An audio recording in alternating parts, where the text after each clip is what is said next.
governing body meeting. Thank you to Ms Kirwin for attending, and thank you to everybody who's student representatives out of your tutor groups. What we're going to do today is you're going to ask all the questions that have arisen from your tutor group discussions, and Ms Kirwin has kindly agreed to answer them. Okay? So we're going to go to year 11 first. So, Sarah. All the people in the joint student rep meetings, we all agreed that the computers are very slow, so could we get new computers or upgrade the server? It's an interesting time to ask that question. I think one of the issues for me is that as acting head currently, I do have the power to make quite a few changes quite quickly. And you may or may not remember that there was a student survey and there was a staff survey of kind of the use and the effectiveness of the ICT in the school, which is going to help us plan kind of the changes that we want to put in place as ICT develops, but also to kind of take on board the comments that students have made. I can tell you now that 2.4 and 2.6 are going to be changed into PCs, taking away the thin client system, because we agree that so many machines on that system are making the computers run slowly. We've taken on board that students are saying we can't save or it takes a long time to log in. So we're changing to those machines immediately to PCs, but also for them to have the kind of software that you would probably have on your machines at home, that you would expect to have them at school. You would appreciate that it's harder for us to change our equipment as quickly as you would at home, because you're talking about one machine and when you feel like upgrading. But it is time to do that, so I can tell you now that 2.4 and 2.6 will have PCs. I think the knock-on effect to the other thin clients will mean that they will run much more quickly. Thank you. Abdi? Lockers were requested by every year group, so could we please have some new ones? Oh. You mean some? I have to say that in every school I've ever worked at, where there has been no lockers, that has been a request.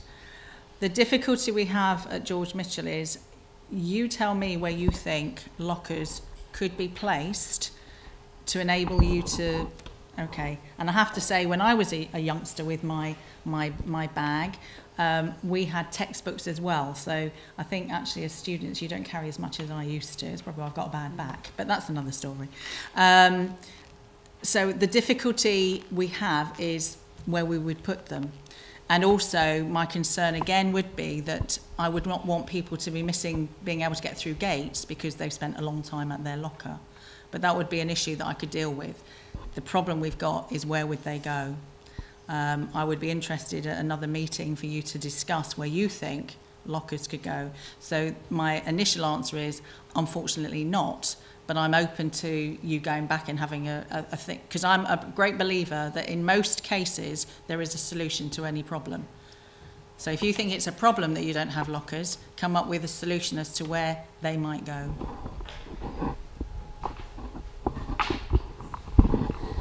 Flacker. Yeah, I know that this topic, mobile phones, has been a constant topic. Yeah. But because it's been persistent in everyone's tutor group, I was wondering if there was anything that you could do about it, like come to a conclusion where both the students and the teachers are happy. I did a bit of research when Miss gave me a little look at the questions that were, so I could have a little bit of time to think about my responses, because I didn't really want to come here and say, let me think about that and I'll go away. I have issues with mobile phones in school. I did some research. I spoke to the head at Kelmscott, and what they do currently is they allow students to use their mobile phones at break and lunchtime, but they still have the issue of problems where students film other students. They have problems when mobile phones go missing. So I don't know that they've licked it either, even though they've given students the opportunity to bring them into school. So what I am going to say is, let me have a think about it, because as I'll reiterate, I think that there are resolutions to most problems that, as you say, make everyone happy. But I really need a little bit longer to think what that might look like. So if you can bear with me, I'll have a long, hard think about it and then come back to you at another. I won't leave it as long as when you get your next student governing body, but I just need to have a think about it and see what I can come up with that might make all parties happy. Okay, thank you, Year 11s, for your question. Can I just say something? I know that because the Year 11s, only because they're I apologise, the most mature students here as in age. I know these students, so they are mature, but you know what I mean. One of the things that used to be in place here many moons ago when I first arrived, we had prefects. And one of the things that when you're applying for college, they're looking for areas of responsibility that you have taken on. And this isn't to preclude other students for having a comment, but I'd be quite interested, before you go, your thoughts about re-instigating prefects in the school. Or perhaps you want to go away and have a think about it as well. But it's something that I'm thinking about, because I do think, because some of the questions later on about toilets and things like that, it could be that, you know, we're looking to other people to help support in keeping things running smoothly. And that is this. And if you want to have a voice, then that voice comes in many guises. And one of them is about having a real responsibility within the school. So that isn't just for Year 11, because obviously your time is now limited within the school. But I think it's something that I'd quite like to explore. So have a think about it. Maybe you could come back to me on it. Okay. Sometimes teachers don't believe what students say and don't hear both sides of the story. So can we have CCTV in classrooms, so if something happens in the class, we can look it over and it will be shown there? It sounds a bit like Big Brother is watching you. I think the key word you said there was sometimes, and I think it's about building relationships with all the people within a school, because sometimes I don't believe what students tell me either. But it's about listening to think. I'm hoping that is, you know, not a real issue, because what you're in your class, it's about the learning that's going on. I'm assuming you're talking about where there has been a disagreement or a student has been told off. I think the key issue is not to get told off, and then it wouldn't happen. But I'm not prepared to kind of put in cameras at a very great expense for something that I think that can be resolved within, you know, in a classroom. So I think that it's about building those relationships with staff, that they are going to give you the time. And as I said, I think you're saying sometimes, and it's not all staff. So I think that's something that on a one-to-one basis, as opposed to putting in CCTV. Okay. Thank you. Samara. In our meeting, quite a few of the students in different years asked for more trips, and the Year 9 suggested raising money for the trips by having more non-school uniform, so that we would pay like £1, 50p or whatever the price would be, so that will build up and allow us to have more trips.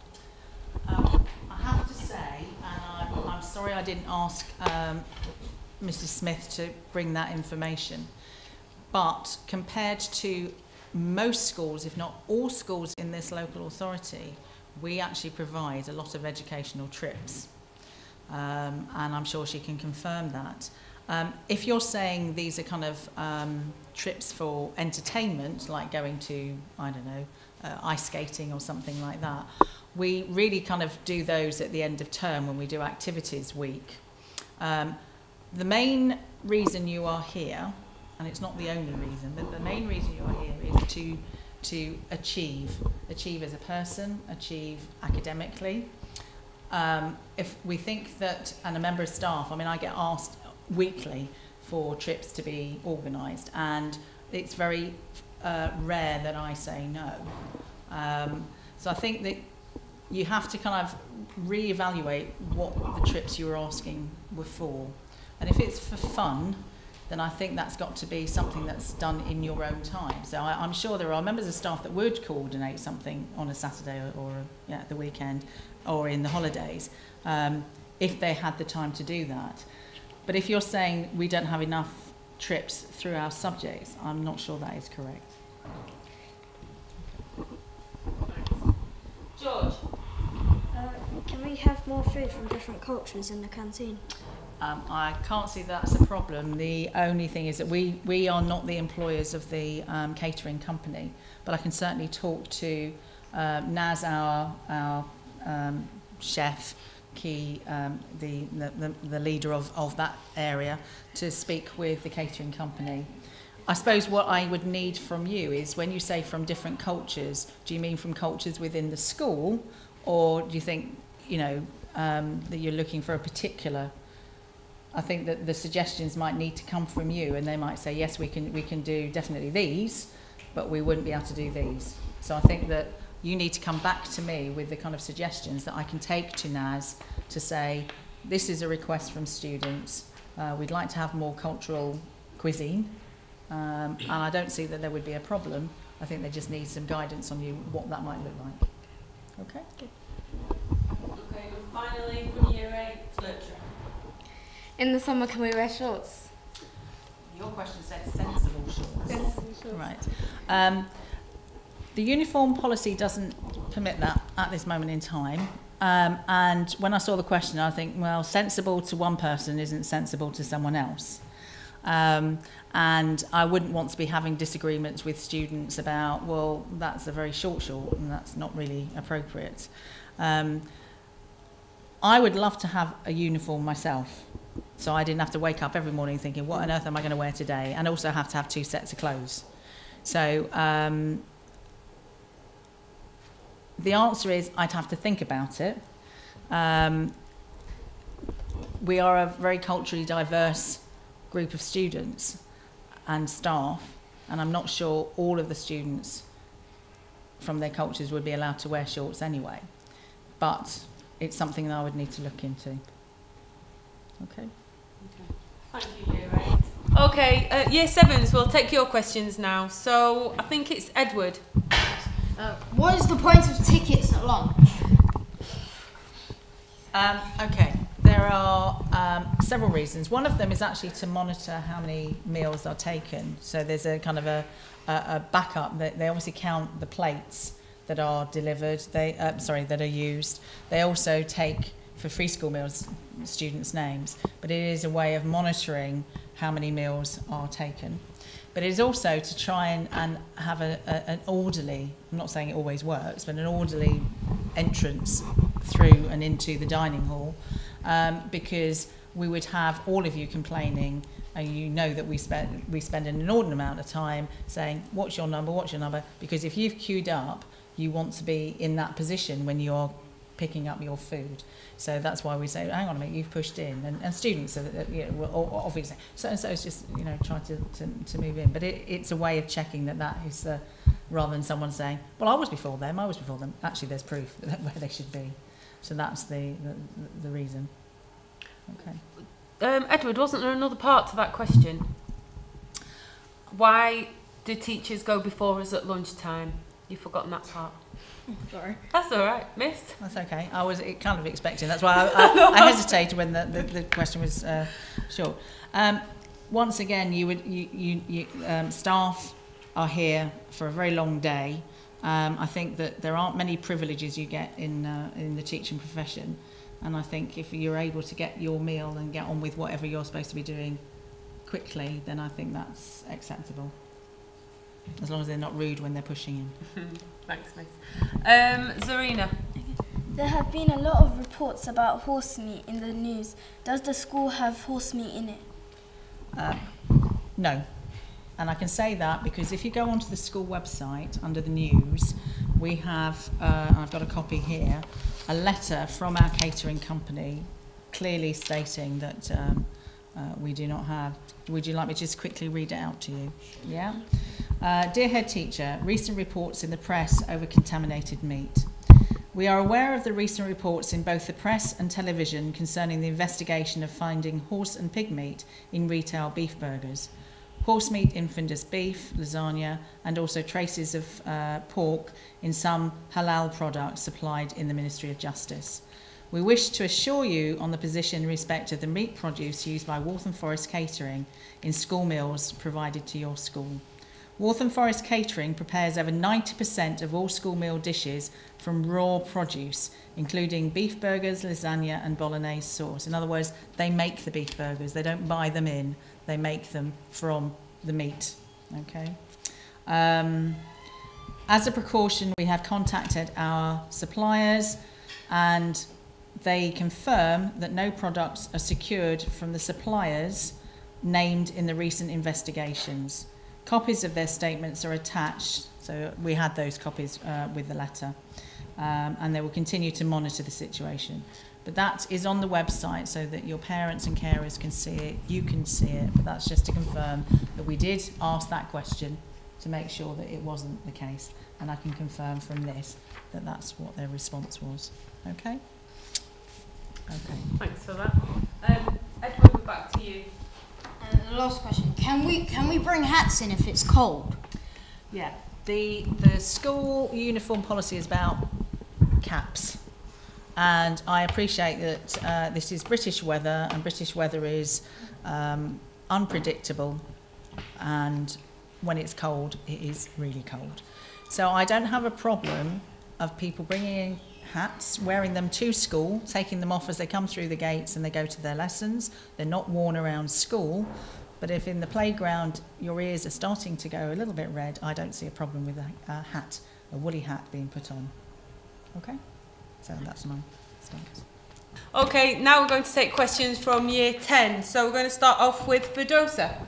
Alright, Miss, our concern is we, in a playground, we all get tired of standing up the whole time and there's not enough benches, so people haven't got any space to sit down, especially the teachers as well. We're actually concerned about them because especially like you see the dinner ladies, they're always just walking around and sometimes they're so tired, they're finding a bench to sit down but there's no space because all the students taking them.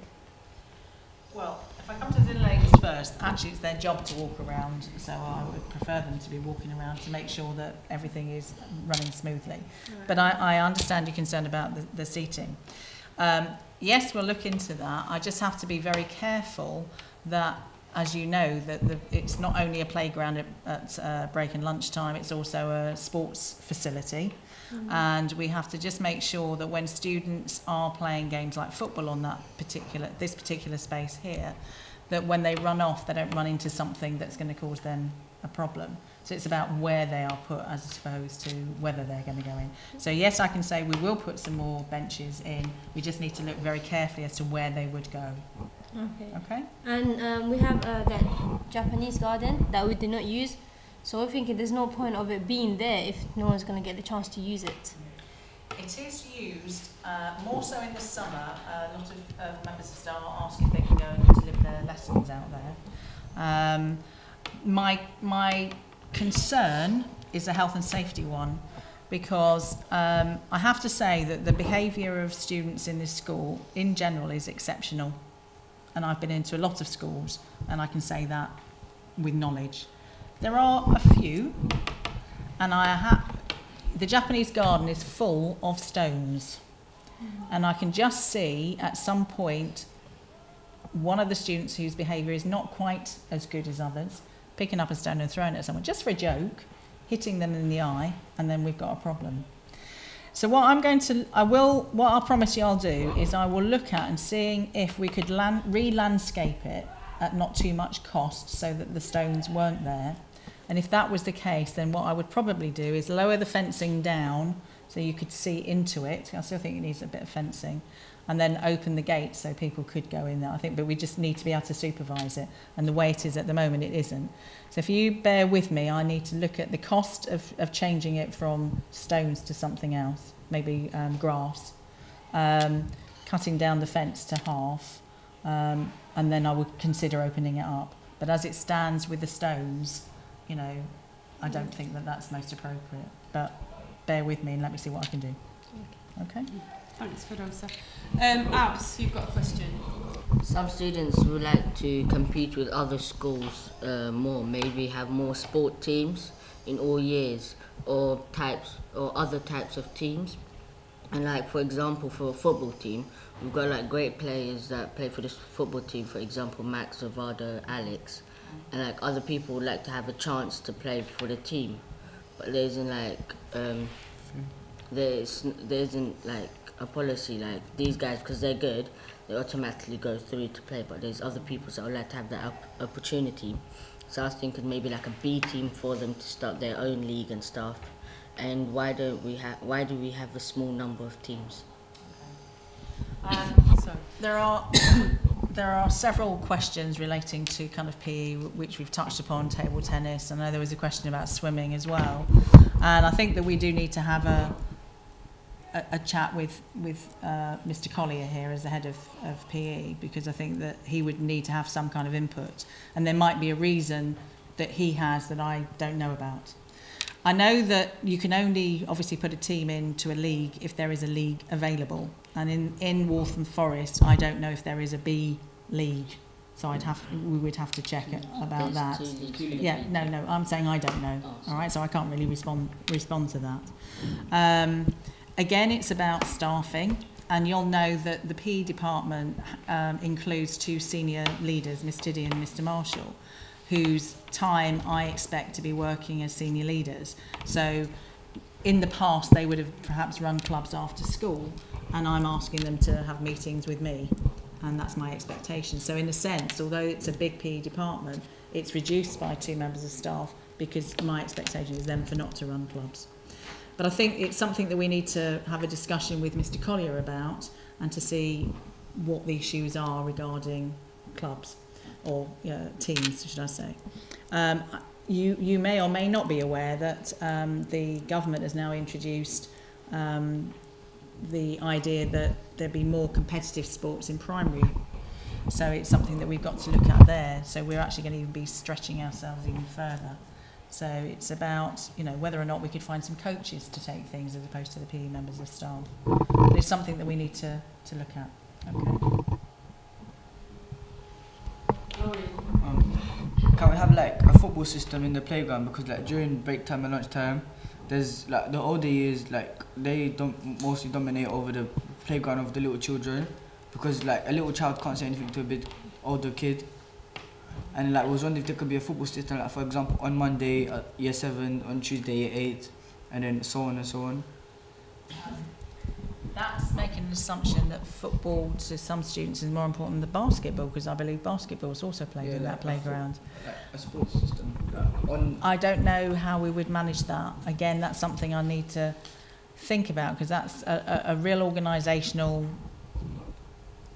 I'd say nightmare, but it's something that we could look at. It's not as simple as just saying, oh, well, on Monday it's year 7, because there's football and basketball, and some people just like to sit there as well. So I actually quite like the fact that people, I think it improves your skills, because you've got to weave around lots of different people. But I understand what you're saying about the younger students and stuff. It's something I'll have to think about, because I don't think there's a quick fix to it, but we'll certainly have a look at it.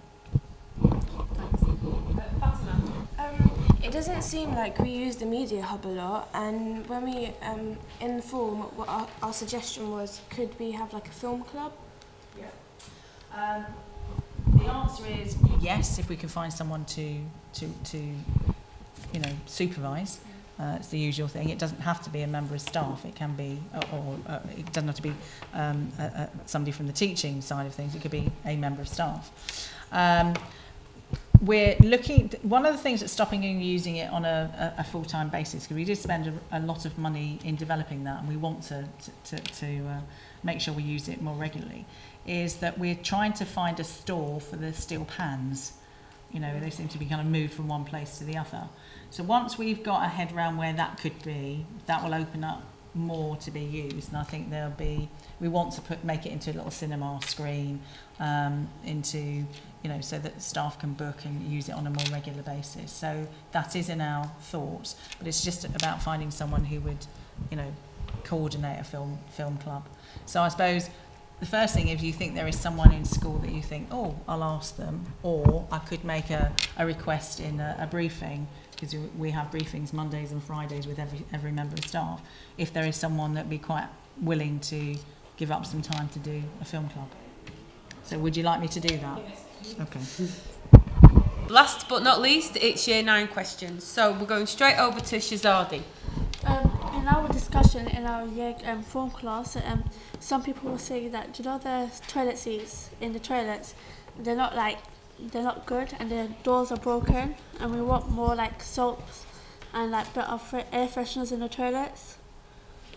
Okay, my initial reaction when I saw that question was, don't get me started on toilets, because I don't know that any of you students would have been here when I did it, but I insisted that we invested £60,000 in refurbishing the boys' and the girls' toilets, which we did. And my naive assumption was that because they were nice, new and fresh, that's how they would stay. The question I'll come back to you is, how do you think they get in that state in the first place? And I'll answer the question for you. It's because some of your fellow students, who obviously are not around this table, may well have been asking that question, but with a bit of tongue-in-cheek, because they know that they've been part of the problem, is that they've not been looked after. And it isn't because a member of staff or somebody from the community has come in and said, right, let's rip that door, let's make sure that they don't have any soap. It's because they're not looked after. And one of my questions earlier was about taking responsibility and actually giving that responsibility a label, which is perhaps a prefect or whatever. But I think that you, as students, and you need to go back to your fellow students, have to take on some responsibility, because I believe that you probably know who some of those students are that make it very uncomfortable for you to, you know, have a comfort break, which you're entitled to. And I agree with you, it's not acceptable that you shouldn't have doors that are on, toilet seats that, you know, aren't broken or whatever. But I have to say that some of your fellow students do abuse those facilities in a not very nice way that some of our cleaners have to clear up afterwards. So I'm going to say something at the end of this meeting which might help resolve that.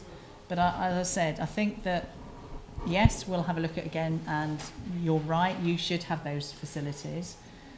But the reason they get taken away, so we say you have to go to the office to get toilet paper, is because somebody takes the toilet paper and they stick it in the sink and then they let the tap run. And that's not really what it's for, and it's not acceptable to do that. So I think my plea would be for you to go back to your tutor groups and say, look, it's all right you asking for these things, but you've got to be responsible enough to make sure that they stay in a pristine condition. As I said, when we invested that money and I pushed for that to happen, I couldn't actually go in. When someone said, oh, you need to go into the toilets, Miss Kirwin, and see the staff, I said, I can't go in there, because I know how much money has been spent and time and effort to kind of show the students that we respect them, and actually they don't respect the toilets themselves. So I think there's a message to go back. Yes, we'll have a look and see what we can do in the short term, but I'm going to say something at the end of this meeting which might help you make some decisions about that. Okay? Thank you. Aisha. One of the things Year 9 asked for was a tuck shop that sold school equipment. It was also raised in other years. Is this possible? It's not only possible, it's just about to happen. They'll have to forgive me. Some students came to me straight after the enterprise project, so there'd be year 8 students, there you go, I've worked it out, and said that they'd quite like to run a stationery shop, is what you're kind of looking at. And they've now approached Miss Gibbs, and they will be selling equipment, particularly because we're looking to support students, because I don't know if you know this, but when you do external exams, you have to have a see-through pencil case. You can't have a pencil case because we have to see all the equipment that you have there, so that there is no cheating. So that is, what I will ask Miss Gibbs is to let tutors know when that's going to be up and running and where it will be, that is going to happen. Okay. A lot of students in all years talked about the school shoes and said they found it hard to find all black trainers. Can we have black shoes with a bit of colours in it, as it's easier to find? I thought it was interesting because the school uniform is black shoes or black trainers, and there is no issue about finding black shoes. So I think it's a choice because they want to wear trainers. So at this moment in time, unless we change the school, uniform policy, the answer is you're going to have to work at it, I'm afraid. But you do have the opportunity to buy black shoes, and there isn't an issue about that. Okay. Thanks. Saba? It was discussed that although we have a day off for one Eid, some students have requested that we have another day off for little Eid. Otherwise, it affects our attendance, and it doesn't seem fair. We have a real problem with Eid, don't we? In as much as we're not sure until the week before when it's going to be. And we could say, right, we think that the moon is going to be in this, and also I think, forgive me for my lack of knowledge, but I believe that some mosques celebrate slightly different times when the moon is. And so we could say, right, in the school calendar, which we write in June, we think Little Eid is going to be at this time, so we'll book it for the Thursday. We'll take the Thursday off, taking on board what you just said, and it happens on the Friday. So we'll have closed the school on the Thursday, and it's not Eid, and a lot of students wouldn't attend on the Friday because it is Eid. So it is a real dilemma, and I know that's a dilemma for all schools within Waltham Forest or where there is a predominantly Muslim community. So we do understand that, and we do put something in the attendance that that you're just off. It is a religious ceremony that you are celebrating. But it is a problem because, as I said, you could decide we're going to have this day and then it's not. The concern, more concern that I have is that because Eid comes back, doesn't it, that very soon it's going to be during the external examinations, which is going to be a problem for students if they're fasting. And, we know that sometimes that affects people and we don't want it to affect their exams. So I appreciate the concerns, but I think it's a really difficult one to kind of plan for because it is a movable feast, as it were. Okay. Thank you, Ms Kirwin. Can I say a huge thank you to all the students who participated in the student discussions in registrations, and also to the student reps. You've done really well. And a huge thank you to Ms Kirwin for answering all your questions. I do know that we need to get back on some of these questions and take some actions and talk to PE department, and Ms Kirwin, you've got a couple of things you need to follow up. So can I just say something? I'm very aware because we pride ourselves in the school about student voice, and we used to have several different coordinators, whether it was Miss primarily was responsible for peer mediation and FAB, and then it's now taken all of that over. What I want to say to you, and I'm going to offer it also to the primary when they set up their student body, their governing body, what I'd like to give you is an amount of money, and I'd like you to come up with some suggestions how you think that would be well spent within school. And I'd like you to whittle it down to 3 suggestions. And it could be something physical around the school. It could be resources. It could be something to do with the toilets. I don't know. What I'm offering is I'm going to give you £5,000. Okay. I'm not going to take it out of my wallet. The school is offering £5,000. So it's not just coming up with the idea. It's also going to have to cost it. So that it isn't just a straight. Oh well, we think we should do this. You really do have to think about this. And then perhaps with those 3 you might want to put them in order of preference, and why. So I haven't really thought about a time frame on this because I do think you need to take it seriously. You're not just going to kind of say and we want to go on a trip. I think it has to be for the benefit of students within the school because that's who you're representing. Okay, so I think you need to have a long, hard think about that. But anyway, so there's £5,000. for you to have a really good think about how you could invest that in the school to, you know, to the benefit of all the school. That's fantastic. All right. I think you've all got a lot to think about now, haven't you, and how to spend that £5,000 properly. Okay. Thank you. Okay.